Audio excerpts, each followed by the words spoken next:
AAT Birds Weekly Report is the Eagle news, notes, and analysis you need.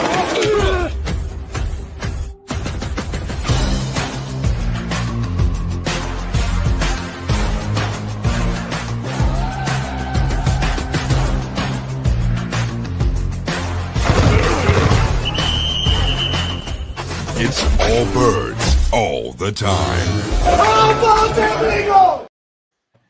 And welcome to the AAT Birds Weekly Report. We're back. Gonna do off-season talk.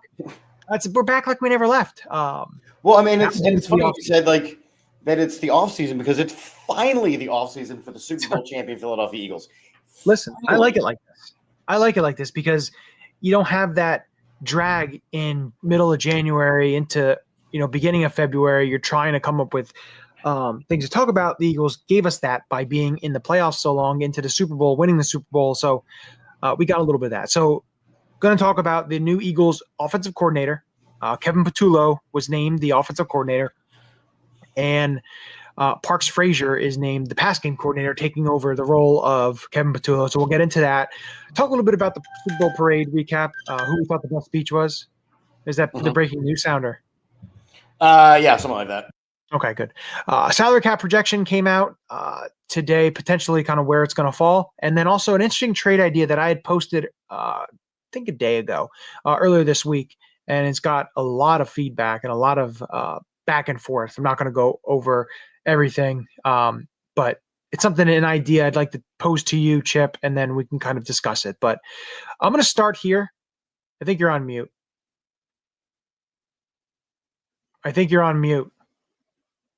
He can't hear me.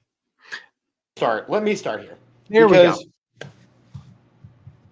You posted a graphic about the offensive coordinators. Yes. And the first name that you had was the guy they ended up getting. So let me start with you. Are you pleased with the new offensive coordinator of the Philadelphia Eagles? So I'm going to say yes. And the way I'm going to say yes is because this isn't like, I understand a lot of people want to kind of pinpoint the Brian Johnson promotion from after the 2022 season going into the 23 campaign. And to me, it's different. And it's different in the long line of this is the right-hand man of Nick Sirianni. They go hand in hand. Now, again, I know Jeff McClain mentioned today that they're going to have kind of basically what they ran this year with Kellen Moore and everything implemented into the offense and everything with that, which I'm fine with. So for me, it's just, to me, looking at this guy, Kevin Patullo's basically, he's been with Sirianni since Indianapolis. He came to the Eagles. He's been with them for a long time, a while. And I just think it's his time. I know he hasn't called plays. I get that. But again, everybody has to start somewhere. And he's been involved with Jalen. He's been – you got a lot of text coming through. No, it's my teenager's phone. Okay. Maybe you should read. But we have to – you get to the point of it's his time. It's his time to take the reins and to be an offensive coordinator because that's the next step. And – listen, you're going to have this type of issue, and I know people want to hire from the outside, get new ideas from the outside, which, listen, they still can do that. Their pass game coordinator, Parks Frazier, I know he was with Frank Reich in Carolina and Indy, but he was with Miami and Mike McDaniel last year.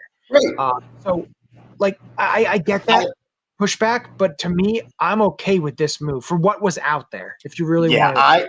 I'm going to be honest because I didn't have a preferred candidate going into this. You dropped that graphic and I looked at them. I was like, I don't know. Let's just throw some crap to the wind. I gave you two names that, we didn't really like at all.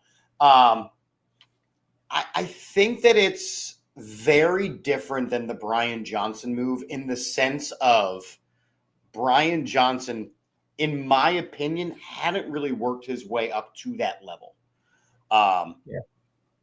I agree. The familiarity that Sirianni has now with his new offensive coordinator, it was a natural progression. He was already running the passing game. So I'm fine with the move. I think it's the right one, honestly. It doesn't move a needle, but it's just the right move. Yeah. And like you had a lot of retread candidates and like at this point in the season, Frank Reich was never going to be the offensive coordinator. Listen, you get to the point, my thinking about it, my something I wished would have happened, because I think it would have been a great re-addition, would be if the Colts had moved on from Steichen. And I thought that would have been great to bring him back as the OC. But again, again, just to push back on you here, Steichen and Sirianni. Yeah, but again, I like the move, but I feel like with Frank Reich, okay, he's already done the head coaching thing. Like, let's continue. Like, I like the idea of building the tree. You saw it with Andy. You've seen it with Andy Reid for years. You've seen it with the dude from the Packers who was Holmgren. Holmgren had his coaching tree as well. If you are successful and you've become a head coach, right, you don't go back to a coordinator spot. The goal here is to continue to promote coaches to coordinators to head coaches. And I feel like that's the Sirianni tree that we're going to start seeing more and more of. Yeah, like I said, they still have an open spot with the quarterbacks coach. So let's see what they do.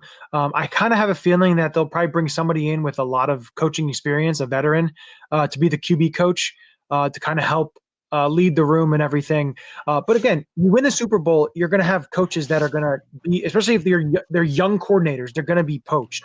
So you're going to have. What is it that you know about our new passing game coordinator, who we also got from Indianapolis? So I believe he did work with Frank Reich and Nick Sirianni in Indianapolis. And then when I believe when Reich was fired, he was the interim offensive coordinator.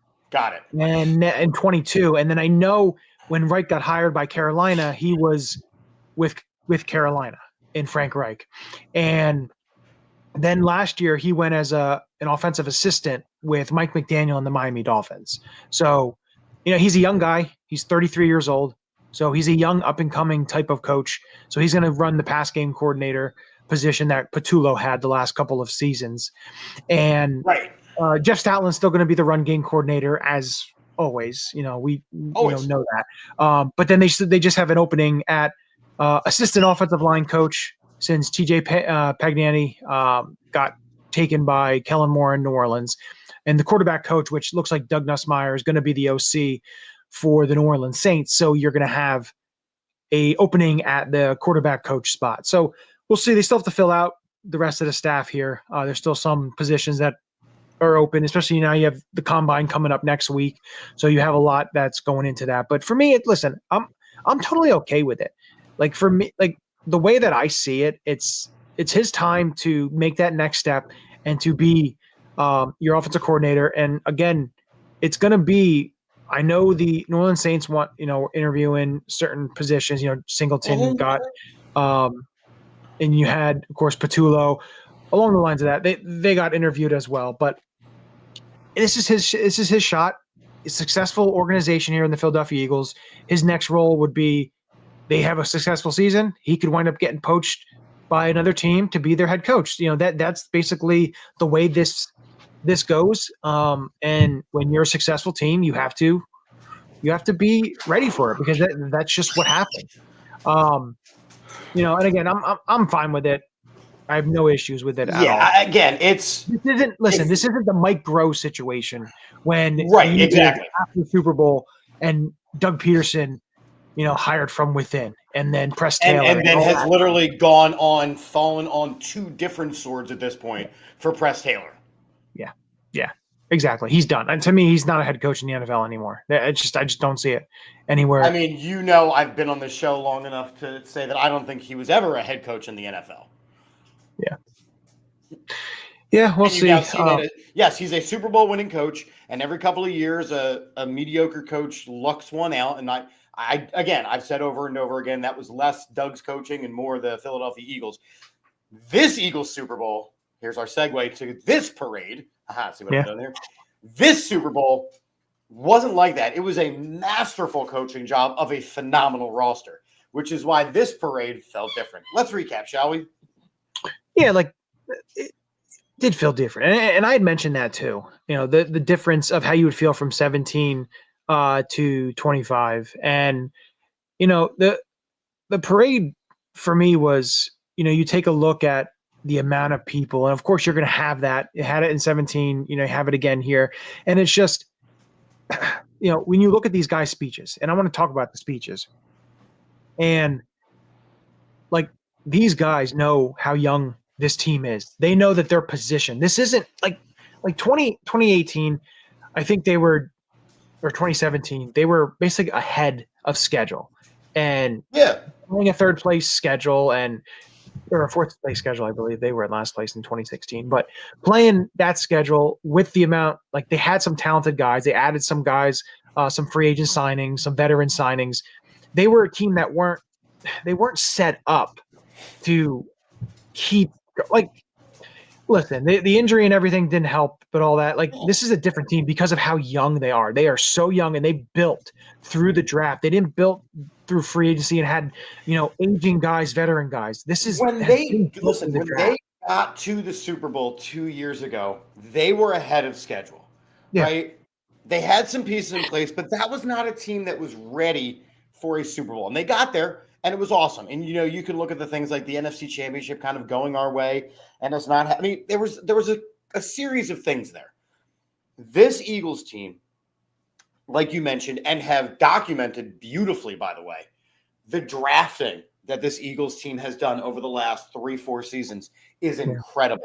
The free agency and offseason that Howie had this past offseason, the goal was always – over the last 2 years, but really this past offseason, the goal was to compete and win a Super Bowl. And that is what they successfully did. This roster was the best in football. The execution was the best in football. The coaching staff was the best in football. And that's why, like we mentioned, comparing the two parades, the 2017 parade, you remember it with all the fondness and all the memories because it was your first, right? And I went to that one. You couldn't have paid me to go to this one because I've been there. I had done that. A parade is a young man's game. And this one felt different because it was the success of getting that vengeance of 2 years ago. The success of, my God, look at how they won that Super Bowl. It was the vengeance of all of the guys. But it's not – for me, the parade wasn't about vengeance. It was just celebrating it, going, yeah, this is the team that we were and built to be. Yeah. No, and you take a look at these guys' speeches, and, I love Landon Dickerson's. AJ Brown was great, in what he said. AJ Brown was nice and toasted. You had, CJ, GJ, like these guys, Jalen, I thought, he has first started, and then all of a sudden when he put the elbows on the podium and started talking, I told myself I wasn't going to come to the Rocky Steps till I got a championship. And just like, and even not even that, but like seeing him walking, along where the fans were, next to the fans, holding the trophy, smoking the cigar, smiling, him and Saquon. It's just this team, like the love for this team that I had, like watching them, like I love this team, watching them play, watching them grow as a team, as a unit, and together. So spectacular. And together. And, if you guys got to check out the Unscripted, make sure if you haven't seen it, make sure you tune into the recent Unscripted they had the night before the Super Bowl when all the captains got up, and then certain other people, whoever wanted to speak, got up and they talked. And I just, listen to Jalen and, what he was saying, and, CJ, GJ saying, he cried when he left, like him coming back. I think him coming back is such an underrated part of the offseason because everyone likes to put up, Saquon Barkley coming back, and, those exactly. The CJ GJ addition back on defense, I thought is one of the most underrated additions that they had for this team. But just for me, defensively, just below the Zach Bond signing. But you look, here's my point. You look at every, and I can say this, every Eagles Super Bowl appearing team, because there has been in the last, since 2000, there has been a safety that is exceptionally dominant. So now you have to mention Brian Dawkins with Malcolm Jenkins with C.J. Gardner-Johnson. Yeah. Listen, he's a championship player. All these guys on this team they're championship players. And, you take a look at this team as a whole and, what they have to add and what they may lose, which we're going to get into. I know Adam has that comment on there. We're going to get into that next week. That's next week's show, who stays and who goes. Gives us some content to talk about who we feel can be staying or going on this roster. But, you take a look at this team and the way it's built, and, you listen, the salary cap projection for 2025 kind of came out today. They have like a little bit of a range, but it's jumping again. So, the Eagles, yes, they're only supposed to have about 20 million or so, maybe a little bit more of that. They could do a couple things and work it where they get more. But the big thing is, and it's not only the projection. Somebody did mention, I saw on Twitter about the cap itself going up in the next couple of seasons, skyrocketing because of the way they do Nielsen ratings, the way they stream, all the stuff like the revenue shooting up. And he made a really good point. I want to bring this up because I think this is something a lot of people don't think about because it's the way the Eagles do it. But it's Brett Coleman, Kollmann, on Twitter. Has a lot of good content. But he posted this about the salary cap. It's going to explode again, and it's all because of the change in how Nielsen measures ratings. Starting this year, they're leaning into using data directly from smart TV manufacturers to measure viewing habits in addition to traditional at-home panel method. This means NFL ratings, in particular from Sunday Ticket on YouTube, are going to be more accurately measured, and that number is going to be way bigger than you think because just how many Gen Z millennials consume football on streaming services. More accurate ratings means the league's next broadcast rights negotiations in 28 and 29 is going to be way more expensive, which ultimately means massive jumps in the salary cap, which, mind you, Jeffrey Lurie and the Philadelphia Eagles and Howie Roseman, the way they structure contracts, they've got a lot of dead money void years in 29 and 30. Yep. Now, they have about $216 million of dead cap on void years on 29 for Hurts, Dickerson, Mailata, Devontae, and then another 53 from void years in Brown's deal in 30. But what this could do is Eagles could always extend one or two of the linemen and Jalen Hurts and push more void down the road. But the main key here is this. Lurie sold 8% of the team a couple months ago, which got him $650 million in cash to keep paying these rolling option bonuses. Plus $700, $800 million that came in just from team revenue and league revenue share. That's more than enough liquid to get. Now listen to this, and we're going to talk about this a little bit later, but enough liquid to get a Myles Garrett on a league minimum salary and just pay him option bonuses to keep cap hits low until the heat death of the universe. Heat. Oh my.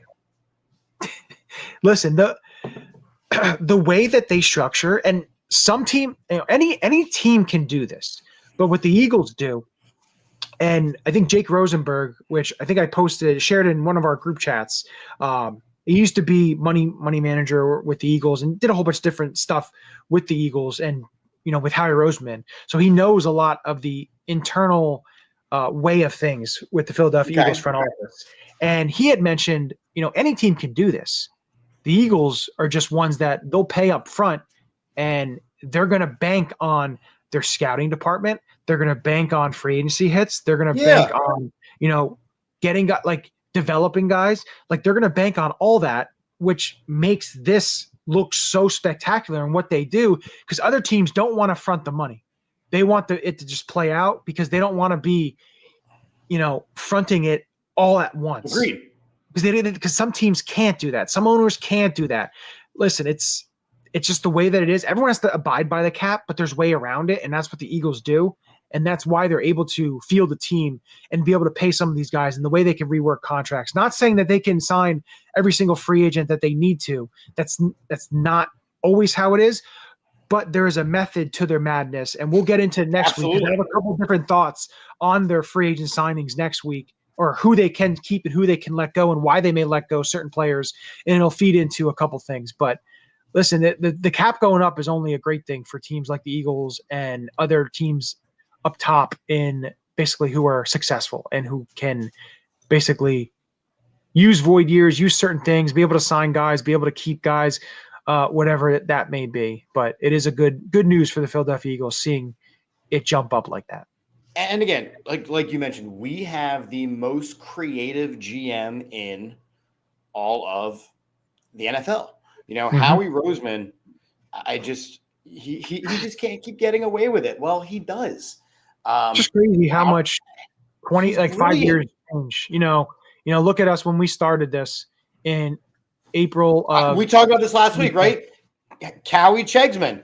And it was, we were calling for his absolute head. We wanted him murdered in the streets of Philadelphia. And we were saying, where is he hiding the bodies? And my God, I mean, that's one that I am okay on taking the L on. Yeah. Because he is that good of a GM, and the way he navigates everything, the level of players he brings in, and the quality of the character of the players that he brings in. You can't beat those things. No, you absolutely can't. And where we were wrong, hey, we were wrong. It's, it happens sometimes. But willing to accept it, willing to go and say, maybe we overlooked this. But again, there was a unique situation. Usually GMs don't get to hire and fire multiple coaches. He's on his fourth head coach, but he's got his second Super Bowl. He is a Hall of Fame general manager. Yeah, it's already really written there. He's willing to take beer can to the head. He bleeds for the city. And that's like, if you look at, so for me, the and just kind of backing up a level here since you opened the door. This parade gave the right amount of Philadelphia grit, between Quinyon Mitchell being absolutely plastered, and Nolan Smith being obliterated, to Howie taking a can to the head, to Cooper DeJean sending, dirty snaps to people, like all of those things. That's the grit side of it. That's the okay, it's a fun parade thing. Again, I expected a Super Bowl this year. And so for me, this parade, I kind of imagined it as the Chicago Bulls. Like, after a while, it became a business of, yes, we have this parade, and they still appreciate it. And the fans that came out, and it was incredible. And the videos and the footage and all that stuff, like that's amazing. But listening to the way Jalen Hurts spoke, listening to the way that everybody spoke, and then just the right amount of nostalgia to the heart with Brandon Graham going, "Bring me my other trophy," and just the imagery of an absolute Eagles legend surrounded by his Lombardi trophies. That is a picture I'm going to get signed and framed, because that is a magnificent picture of him at the podium with both those trophies right next to each other. So are you coming up to the Montgomery Mall to see him this week? Is it this week? Yeah, it's the 21st. It's Saturday. Yeah, no, I was thinking about, I'm probably going to go to the was either thinking go to the Expo, the Philly card show, Philly sports show in beginning of March. I was just saying because it's like 3 minutes from my house. So, or I was going to go to, there's another one. He's going to be at the end of March. So there's two other opportunities. So I'm deciding which one. Probably not the one that's right now, the Montgomery Mall, probably not. But yeah, that's a picture I got to get printed, and I got to get signed because that's going to look fantastic. That's like, it's like one of those pictures. Like, you can't not get it signed. The one thing I did want to, so you brought up, the Bulls and everything like that. I know you've seen the movie Space Jam. Yeah. So I want to show you this. I don't know if you saw Jalen Hurts' Instagram, but I thought this was fantastic. He's really too cool.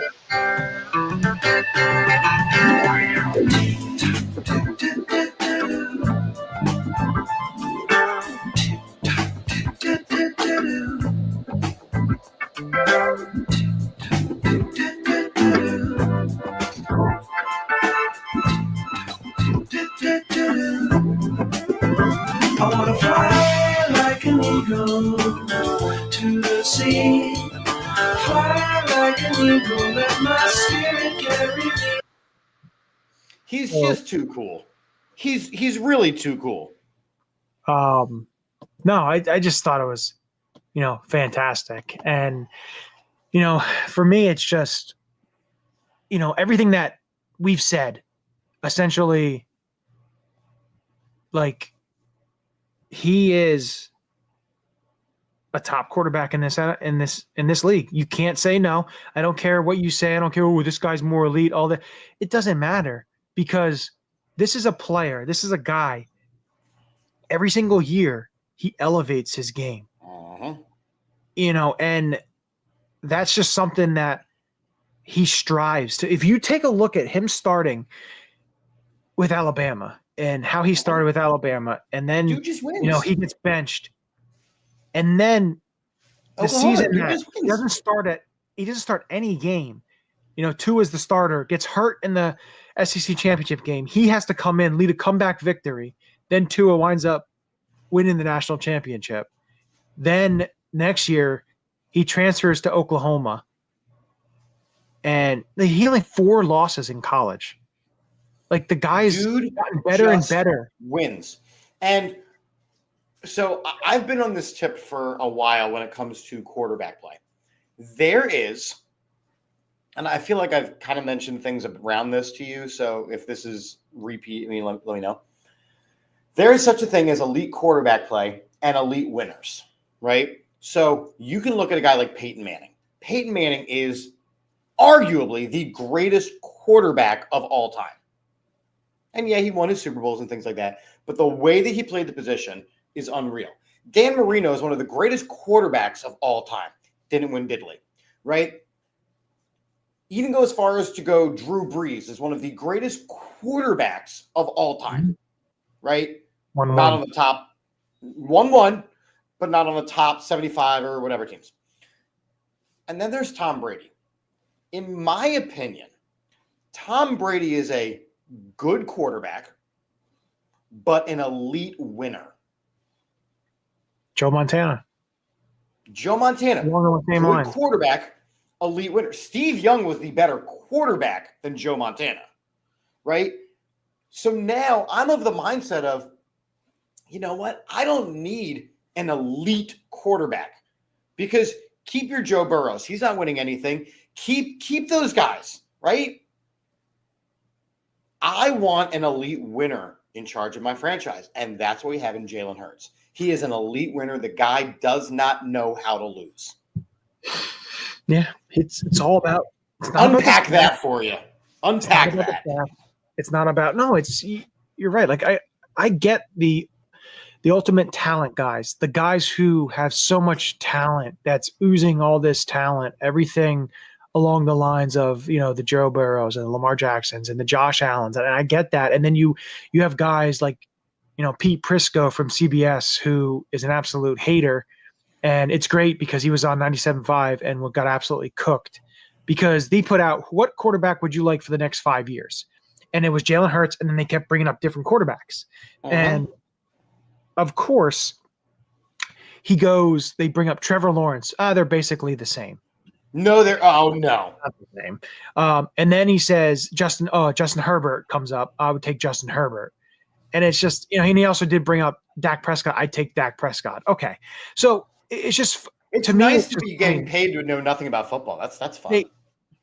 They absolutely shredded him. So if you have time, look it up because it is an absolute great job. Like, I'm not huge on the radio and stuff like that when they do, but they absolutely shredded him, and made him look like the idiot he is for saying that. So that's also a really good thing if you want to look that up. But no, it's just, you're going to have doubters. You're going to keep having doubters. It is what it is. But for me, it's the best thing. And I think it's something that, of course, I'm not used to.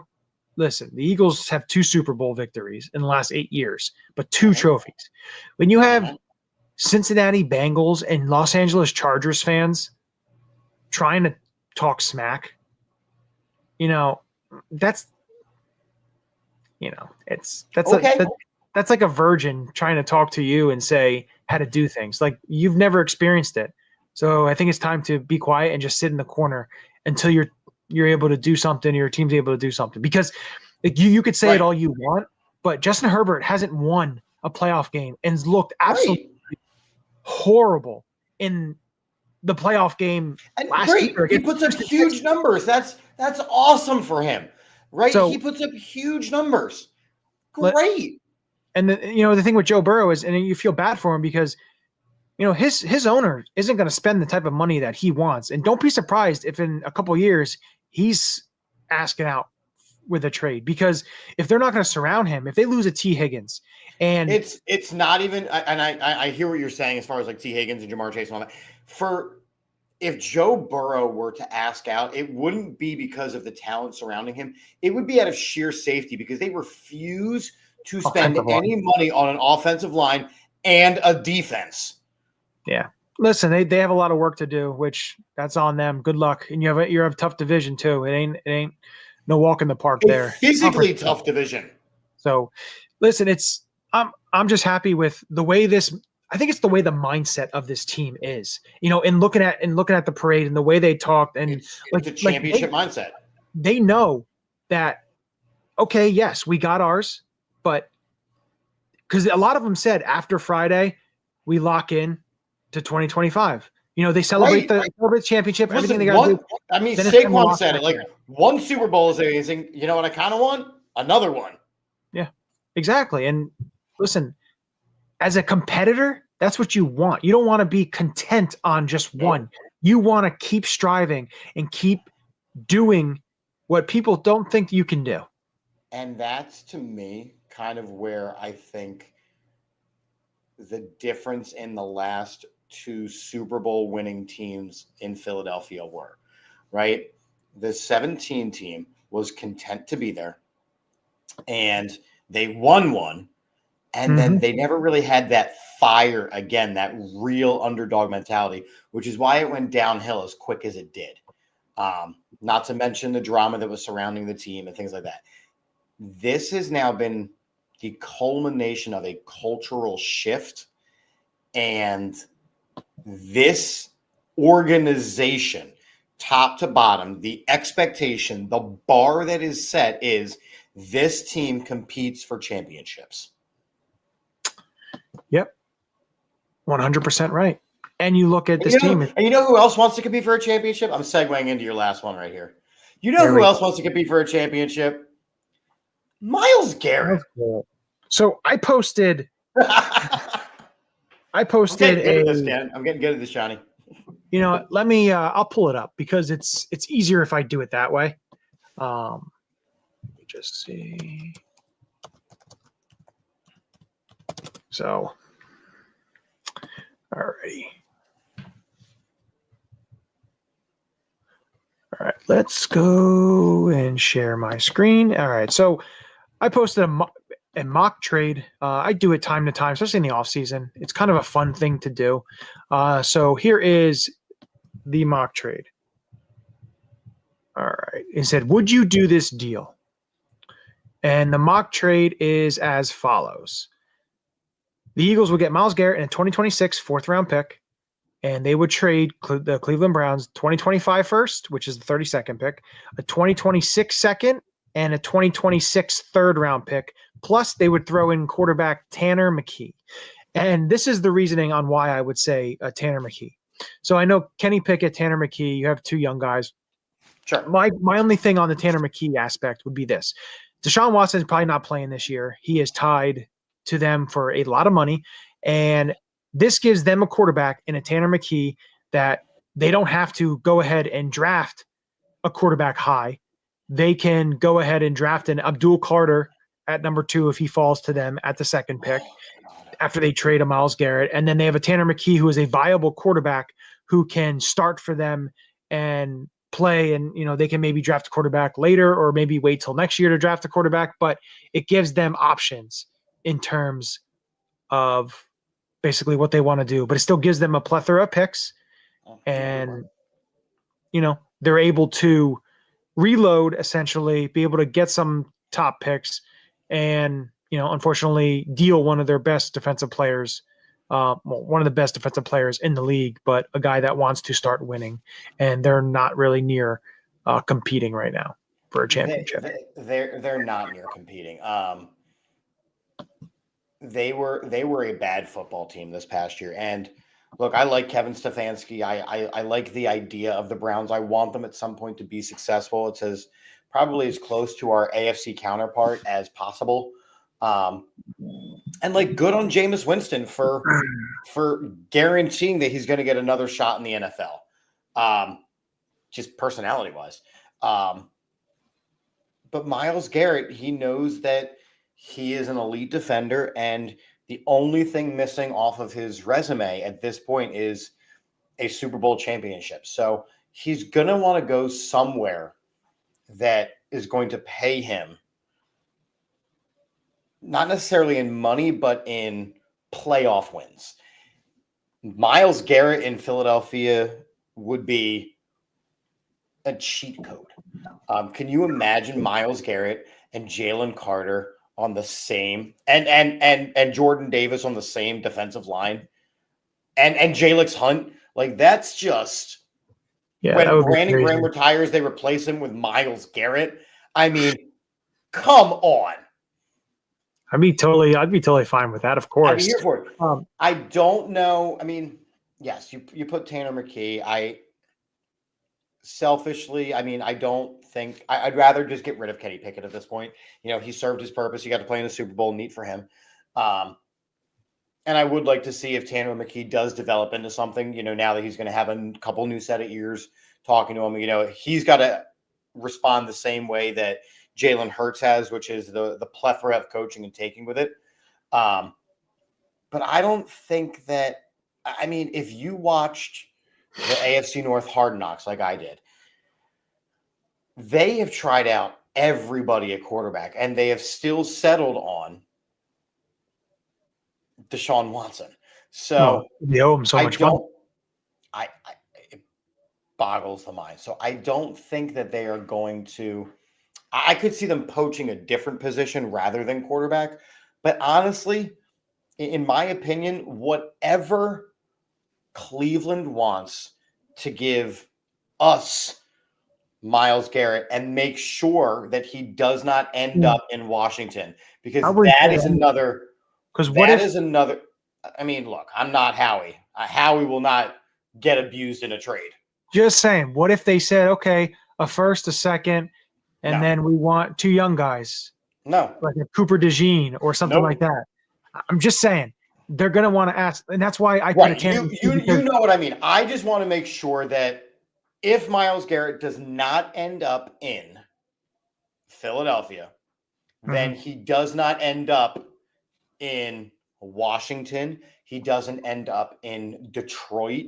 He doesn't end up. I don't see him going to a Green Bay, because it's just cold for cold, and the North is tough. They just don't do what that's just not Green Bay.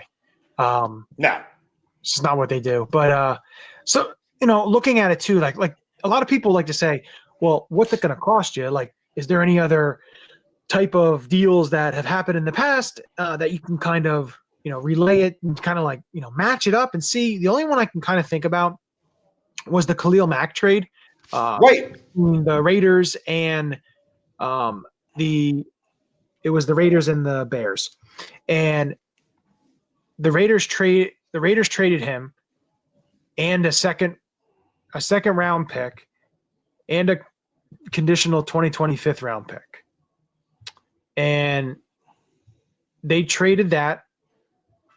Let me see, traded him to the Chicago Bears for a 2019 first round pick, which was the 24th, 2020 first round pick, which was the 19th. It wound up being the 19th overall, as well as a 2019 sixth round pick and a 2020 third round pick.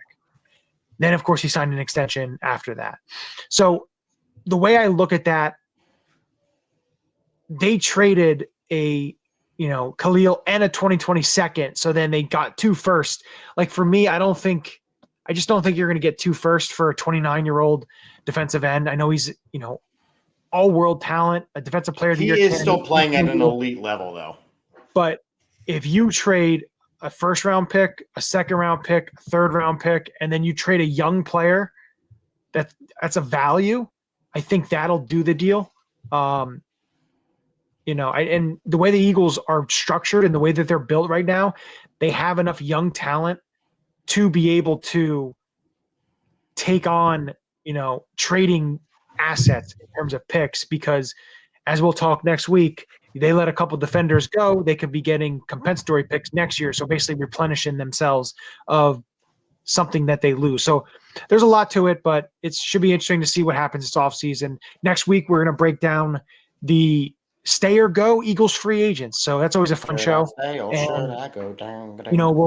see where we have our picks and see who we think is going to stay, who we think potentially may leave the nest. And are you and I going to do the thing where we each get our free agents and we basically try to play Howie?